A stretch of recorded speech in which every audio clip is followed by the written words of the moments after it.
जय श्री कृष्ण दोस्तों। आज हम आपके लिए कार्तिक माह के महात्म्य का चौथा अध्याय लेकर प्रस्तुत हैं। नारद जी ने कहा, ऐसा कहकर भगवान विष्णु मछली का रूप धारण करके आकाश से जल में गिरे। उस समय विंध्याचल पर्वत पर तप कर रहे महर्षि कश्यप अपनी अंजलि में जल लेकर खड़े थे। भगवान उनकी अंजलि में जा गिरे। महर्षि कश्यप ने दया करके उसे अपने कमंडल में रख लिया।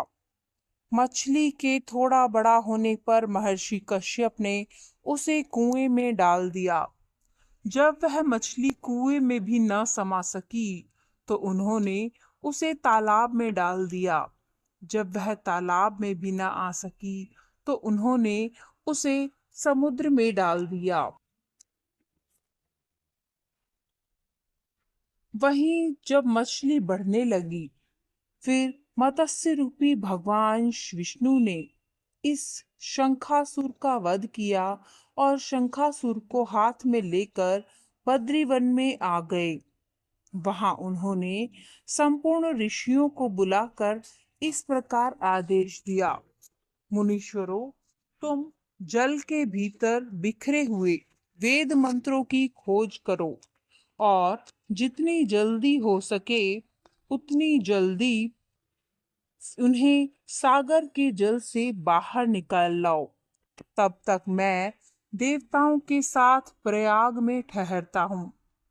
तब उन तपोबल संपन्न महर्षियों ने यज्ञ और बीजों सहित संपूर्ण वेद मंत्रों का उद्धार किया।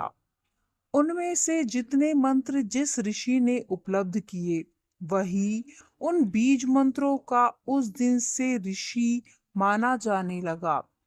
तदनंतर सब ऋषि एकत्र होकर प्रयाग में गए। वहां उन्होंने ब्रह्मा जी सहित भगवान विष्णु को उपलब्ध हुए सभी वेद मंत्र समर्पित कर दिए। उन वेदों को पाकर ब्रह्मा जी बहुत प्रसन्न हुए। उन्होंने देवताओं और ऋषियों के साथ प्रयाग में अश्वमेध यज्ञ किया। यज्ञ समाप्त होने पर सब देवताओं ने भगवान से निवेदन किया, देवाधिदेव जगन्नाथ, इस स्थान पर ब्रह्मा जी ने खोए हुए वेदों को पुनः प्राप्त किया है और हमने भी यहाँ आपके प्रसाद से यज्ञ भाग पाए हैं। अतः यह स्थान पृथ्वी पर सबसे श्रेष्ठ पुण्य की वृद्धि करने वाला तथा भोग एवं मोक्ष प्रदान करने वाला हो। साथ ही यह समय भी महापुण्यम और ब्रह्मघाती आदि महापापियों की शुद्धि करने वाला हो तथा तय स्थान से दिए हुए दान को अक्षय देने वाला भी हो। यह वर दीजिए। भगवान विष्णु बोले, देवताओं, तुमने जो कुछ कहा है वह मुझे स्वीकार है। तुम्हारी इच्छा पूर्ण हो। आज से यह स्थान ब्रह्म क्षेत्र के नाम से प्रसिद्ध होगा। सूर्यवंश में उत्पन्न राजा भागीरथ यहाँ गंगा को ले आएंगे और वहां वहां सूर्य कन्या यमुना से मिलेगी। ब्रह्मा जी और तुम सब देवता मेरे साथ यहाँ निवास करो। आज से यह तीर्थराज के नाम से विख्यात होगा। तीर्थराज के दर्शन से तत्काल सभी पाप नष्ट हो जाएंगे। जब सूर्य मकर राशि में स्थित होंगे, उस समय यहाँ स्नान करने वाले मनुष्यों के सब पापों का यह तीर्थ नाश करेगा। यह काल भी मनुष्यों के लिए सदा महान पुण्य फल देने वाला होगा।